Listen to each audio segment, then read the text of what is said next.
It's a pleasure to have you once again on the show. My name is Amabala Stephen, your host on Live Well Lived. Well, if you would like to catch up with any missed episodes of Live Well Lived, you can go online and search for Live Well Lived on any podcast distribution platforms you bump into online, and you have an amazing time listening to the show. Kevin Palmieri is on the show with me today. Kevin is the host of Next Level University, rated amongst the top 100 global podcasts. Welcome with me on the show today, Kevin Palmieri. Thank you so very much for having me. Like I said, my goal is to bring the energy, and hopefully I can bring some wisdom as well. And Thank you so energy. Much. Once again. Of course. Sure. I'm looking forward to that. I'm loving the energy already. So going by one of your quotes, you said some people find the rock bottom. I found out that rock bottom has a basement. What led you to the conclusion? So when I was in my mid-20s, I, by all standards, was very successful. I had a high-paying job. My girlfriend was a model. I was a bodybuilder. I had the body of my dreams, the car of my dreams. I had a brand new place where I lived, and everything seemed amazing. And I was very insecure deep down. I was very depressed. I was very anxious. And my girlfriend at the time left me.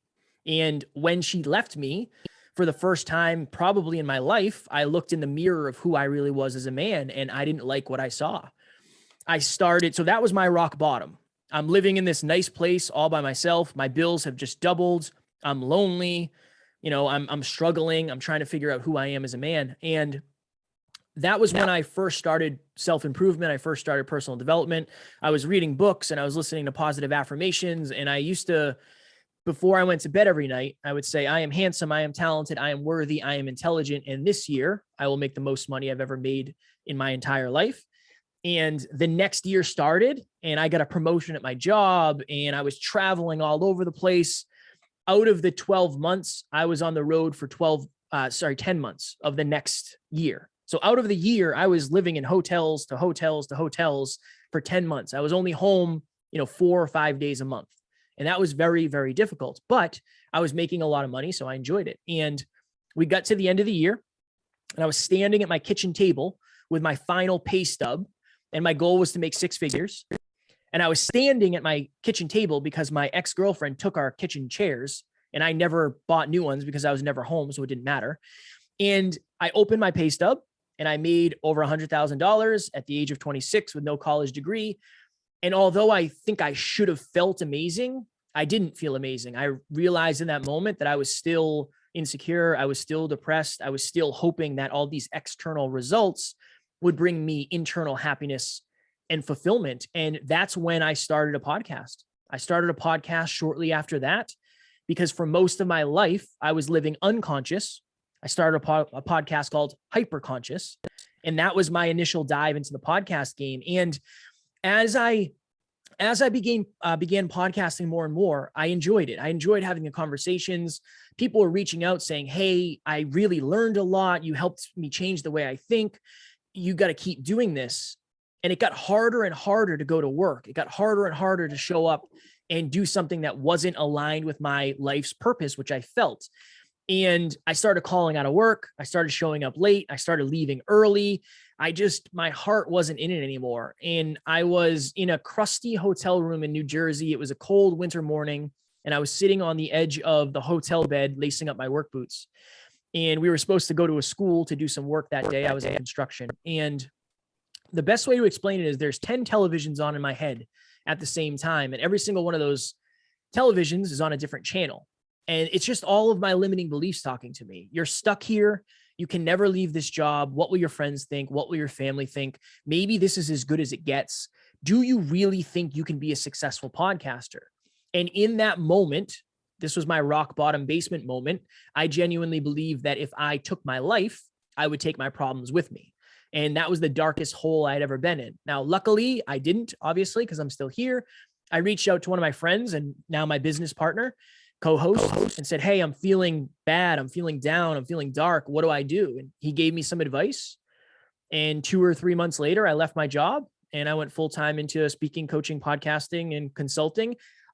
Obviously, things have changed and now we're doing very well, but we were not doing very well in the beginning. So I always want to make that known that I didn't go from quitting my job to 850 episodes. That took a long time and a lot of pain and discomfort, unfortunately. Right. Now, Kevin, while you were talking about your background, your experience, I wanted to ask you this question. What led you really to this negative vibes, the depression that you had during this period? Do you think something led you to that? What situation, what circumstances led you to that Yeah. moment? I grew up in a single family household, or sorry, a single parent household. I was raised by my mother and my grandmother. I didn't meet my father until I was 27. And I think that I internalized most of that. And I think that's where I got a lot of my lack. I think that's where I got a lot of my insecurity, not feeling good enough subconsciously, because if I was quote unquote good enough, the father figure that I needed never would have left. And I don't think I ever did the inner work necessary to heal my inner child, to heal that part of me that was missing. And I think I deep down believe that success would make all of that go away, and more money would make me feel better about myself. And when I started to do the internal work, that's when things really started to shift. And I think that's what it was. I think it was the childhood and growing up the way I did without a dad and never coming to terms with what that actually meant for me. I think that's what it was. Yeah, sure. I always believe that looking inward is always the best Mm, solution or best answers to most of the questions we ask the world, because the world cannot or can never give us the answers that we need in life, except we look inwards. Then, things can only get better when we do that. mm. Absolutely. Now, so how can a person begin to experience shift in their life? Is there any tools, right, that can help them to achieve this? Well, I think that you have to understand that what you're doing today, your beliefs, your goals, your dreams, your ambitions, your fears, all of those are conditioned into you. You didn't grow up being afraid of public speaking. You didn't grow up being afraid of failure. We all failed as children. I fell off my bike many times. I'm sure I failed at many Sure. of the things I did when I was young, right? Understand this. Including me. Right, of course. Of course. Understand that most of us were not raised in a household or an environment that convinced us that we were going to be successful. If you were raised in an environment where the people around you, surrounding you, supporting you said, you are so amazing, you can accomplish anything, you are worthy, you are valuable, you are beautiful, you are impressive, you are intelligent, you are a gift, versus, hey, don't do that. Hey, be quiet. Hey, don't be the center of attention. Hey, you don't want people not to like you, right? Hey, if you have strong opinions, people are going to look down on you. Those are two different lives. So understand your thoughts, your fears, your inner dialogue is most likely not yours. It has most likely been picked up over the years by the people that you looked up to, you looked across to, you looked down to, whatever it is. Most of your thoughts, your beliefs are conditioned. And because your thoughts, your beliefs, your fears, maybe your ambition, that's conditioned, a lot of your behaviors are conditioned too, but you'll never understand the differentiating things because you're not digging in. You got to dig into the identity part first, and then your behavior can start to shift after that. Oh, great. Let's talk consistency here. It's easier said than done, right? Is it in habit? And also, I would love you to tell me the reason why people struggle with inconsistencies and some, important steps they can take for them to overcome consistency. So I will say this. I like to say this because I think this breaks the pattern loop. Humans are not bad at consistency. They're bad at positive consistency. So we are all consistent. It's usually consistency towards whatever is the most convenient. Okay. So if you hit the drive-through every day on your way to work and you spend $6, right? If you hit the drive-through and you get a coffee and a bagel and a donut, that's probably $7.50, $8 a day, but you do it consistently. Why? Because the barrier to entry is very low. So I think that we have an identity issue with, I'm not a consistent human being. That's not true. You are a consistent human being. It's just not in the things that are best serving you. That's the first step. That's the first step. And then I think a lot of it is the dialogue. If you are the type of person, and there's a reason I'm using those words, type of person. If you're the type of person who believes you're not the type of person who goes to the gym, you probably won't be in shape. If you're the type of person who says, I'm not good with money, I never have been, and I never will be, you most likely won't. If you're the type of person who says, I attract negativity into my life, you most likely will, because that is what you are believing about yourself. And we act in direct belief to who we think we are. So you have to start with consistency. You have to start with the identity portion. Why aren't you the type of person who is into fitness? Why? Like, what is it what is the deeper layer of why? Well, I've never been. Okay, well, you never will be unless you start now. What can we start to instill in you when it comes to your identity? So I think the other part of it is you don't have, not you specifically, the collective you don't have the goals that will require the positive consistencies that you want. So it's very easy to say, hey, I want to exercise more, and then not do it. But what if you either set a reward or something painful at the end of every day I don't exercise that I say I'm going to, I am going to put $1 into a jar. And at the end of however many days or months, I am going to throw all that money away. I guarantee you'd be more likely to go to the gym, or you'd be more likely to read 10 pages a day or meditate every day or whatever it may be. So I think a lot of people just don't have the why power. Don't say you're going to do something and just say, okay, this is what I'm going to do. Why are you going to do it? Why do you want to be consistent? Like, let's get real and let's really, really attach some emotion to those outcomes. And this is the last thing I would say. You need to find accountability with other human beings. So we have a 13-person global team. Everybody's stats are on the same board. So everybody does 12 habits a day, and we spit out a percentage at the end, and the rest of the team can see how everybody is doing. I can guarantee I get better scores because I know everybody else on the team can see what I'm doing and they're looking up to me to be consistent. So that social aspect of it is also big. Find an accountability partner, find an accountability group, hire a trainer, hire a coach, whatever it may be. Sometimes you have to pay for accountability. Sometimes you have to pay for consistency. That's okay. That's okay, especially if you have the means to do it. Not everybody does, but.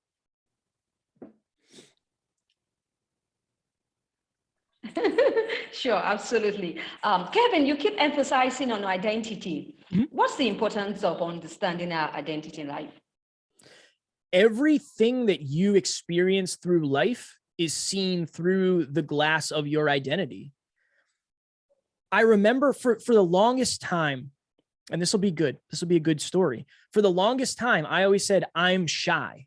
I'm not the type of person to raise my hand and ask questions. How many opportunities did I lose out on because that was my identity? It's not real. It's not real. It's not who I am as a person. It's what I believe about myself. So one day, my business partner and I went to Boston because we lived in Massachusetts, just outside Boston. And there's a speaker. She's a coach. She's a podcaster. She's an author. Her name is Lori Harder. She's very big in the self-improvement space. She had a live book signing.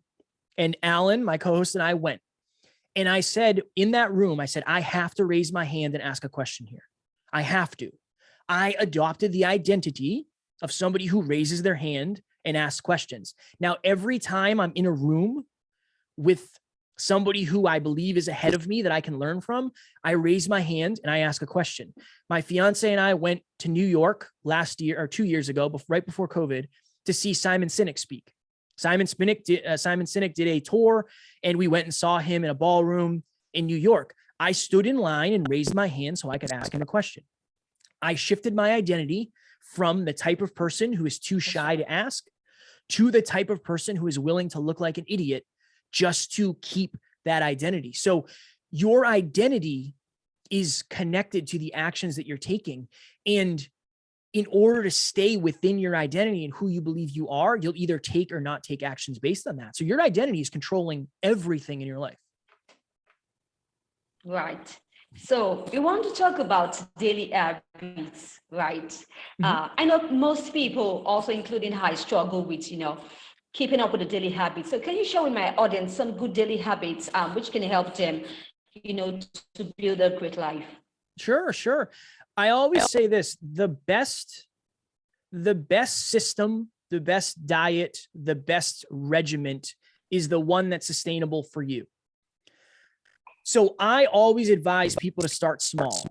So right now I have a checklist in a spreadsheet of 23 things that I do every single day. I do the same 23 things every single day, and I haven't missed in a couple months now. I haven't gotten below 100% in a couple months. Awesome. But I started with 3 things 5 years ago. I started with 3 things. This is the easy way to do it. So we're all about holistic self-improvement, health, wealth, life, love. So let's get specific. What does that mean? And what are positive habits under each of those? Health. Drink. And again, you have to look up the stats, but like drink a gallon of water a day, weigh yourself when you wake up, track your calories. Those 3 habits will change your life when it comes to your health, right? And those are basic habits to start. But even if you did 1, weigh yourself every day when you wake up. That will change the way you look at what you eat. That'll change the way you look at exercise. That'll give you an understanding and a clarity and a certainty of where you actually are. So that's 1. Okay, let's just say you woke up and weighed yourself. When it comes to wealth, track your finances. You should know how much money is going into your bank account and how much money is being taken out of your bank account on a daily basis, because it's going to affect the way you make decisions. If you get to the end of the week and you say, oh my goodness, I went to the coffee shop 5 days this week and I spent $7 a day. I spent $35 this week on coffee, but I've convinced myself that I can't afford a $30 gym membership. That's not true. You can afford a $30 gym membership. It just is going to take you getting rid of some of that coffee habit. That's okay. So track your finances. And the third one, when it comes to love, is it's dependent on the person in terms of how specific it is. But if you're in a relationship, and this one might sound weird at first for somebody who's never done it, have some sort of daily either gratitude game, questions that you ask your partner, some sort of check-in. So every night in bed, before my fiance and I go to bed, we say one thing that we're grateful for about each other every single night. And if we miss, we text each other the next day or in the morning, whatever it is. We don't miss. We very, very, very, very rarely miss. We also do weekly check-ins. And we've been skipping some of these because I've been super busy and she's been super busy. So full disclosure, but we sit down and I say, okay, on a scale of 1 to 10, how well am I meeting your love languages? How well and how deeply in love and connected are we? How was our quality time this week? How was physical touch? How was all that? And then we go through that. So Kevin. It's not, yes. Kevin. I know, Kevin, don't you think that in this relationship aspect you're talking about, don't you think you're raising too much expectations in your partner? No, I don't think so. I think if you're... Okay, on both sides now, not only on your side, both sides. So I think a misconception that people have is a relationship is about finding somebody who loves you for who you are. And I agree that is true, but I also believe a relationship is about finding somebody who loves you for who you want to become. And I think a lot of people miss that. And if your partner does not challenge you to get better, you're not probably in a super fulfilling relationship, because the point of a relationship is growth. The point of a relationship is not comfort. That's right. It is love, obviously, right? It is love, but it's growth. How much is this growing me? This is a great thing. Okay. Our relationship in this podcast, in this interaction, the more I help you grow and the more you help me grow, the deeper the relationship will be. The more we will both value it, the more we will both remember it. So I think it's good to have high standards. Now, this is what I will say. If you have higher standards of your partner than you do yourself, you're going to be in some trouble in the long run for sure, because if you're not willing to grow at the rate they are, that's when things get a little difficult. That's right. I love your perspective, and I believe and I understand that you're a relationship person. Yes, you are. So while you're talking, buttressing your points and giving your submissions, right? I'd like to introduce fear into this back by fear, which has also happened to me. So why do we allow fear to dominate our lives, right? And so what major lessons on fear have you had, right, while growing up until this very moment? Yeah, my first speech I ever gave, it was in a room of 50 people, and I was terrified. I was so nervous. I was shaking. One of the analogies I used was this. If I told all of you in this room, if all of you just appeared in this room and this was your normal, if I told you that outside of these doors of this room, there's bears and lions and fires and floods, and you're most likely not going to survive if you leave, then you would be stuck in this room forever because you're afraid of what's out there. That is what fear is to people. Fear does not allow you to see what's actually real. It doesn't allow you to see the possibilities. If you're quote unquote afraid of public speaking, which everybody is, really, everybody's afraid of it. Just, how much have you exposed yourself to it? If you convince yourself that I am afraid of public speaking and I cannot do it, that option is no longer possible for you. It's like going to a vending machine and hitting B7 and it's saying out of stock, out of stock, out of stock. It's just not there. It doesn't exist. So fear is, I don't want to say fear is a liar, because sometimes physiologically fear is correct. If you're standing at the edge of a cliff, you should be afraid, right? Because if you fall off the cliff, you're going to get hurt and or possibly perish. But most of the fears that we have are not, they're not a physiological, like the fear of judgment. It's not gonna kill you if you have a bad speech. I've had bad speeches. I've had bad podcast episodes. I've had bad workouts. It's not gonna kill you. You have to understand that the space between you and what you've convinced yourself is an impossible fear to conquer, you can close that gap. I am terrified of planes. And again, and this is an important thing, listen to the way I say that. I am the type of person who is terrified of planes. That's my identity. I've been working on shifting that, but clearly I haven't yet because of the way I said that. But if I want to be an international speaker, that's right, that requires me to hop on a plane and fly places. And the first time I did it, it was so hard. It was so difficult. I thought I was going to have an anxiety attack. The second time, it got a little easier. The third time, it got a little bit easier. The fourth time, it got a little bit easier. Understand, facing your fears is hardest the first time, and then it gets a little bit easier, and it gets a little bit easier. But you'll never know how much easier it gets until you try it one time. And you just have to find a reason. Find a reason to try it. You have to find a reason, or find a resource. Find a reason greater than yourself. Find a resource, a friend, a group, again, accountability. I'll tell this quick story. We have somebody on our team named Amy. Amy reached out to me back in the day because she was listening to our podcast. She reached out to me and said, Kevin, I am terrified to speak to people in public. I struggle with meeting people. I never know what to say. And I said, no worries, Amy. Let's meet at the mall. Let's go to the mall and we're going to go talk to people. And Amy met me at the mall. We had never met. So that was right there was a fear. And we went into the mall. And we walked into a store and we asked about a piece of furniture. That was Amy's first test. Amy, go ask this person how much that beanbag chair cost. And Amy asked, and they gave Amy an answer. We went to another store. Amy asked another question. We went to another store. Amy asked another question. We went to the food court. Amy asked about the food. By the end of the day, Amy was starting conversations with strangers. We were getting ready to leave the mall. And there's these mechanical zoo animals you can ride around the mall. I don't know why, but they're there and they're cool. And we were getting ready to leave and I pointed at them and I said, Amy, if we were really fear chasing today, we would ride those around the mall. And I was hoping she was going to say no. Unfortunately, she said yes. So I have a video of Amy and I riding these mechanical zoo animals around the mall. Amy went to the mall that day thinking she was afraid to have conversations with strangers.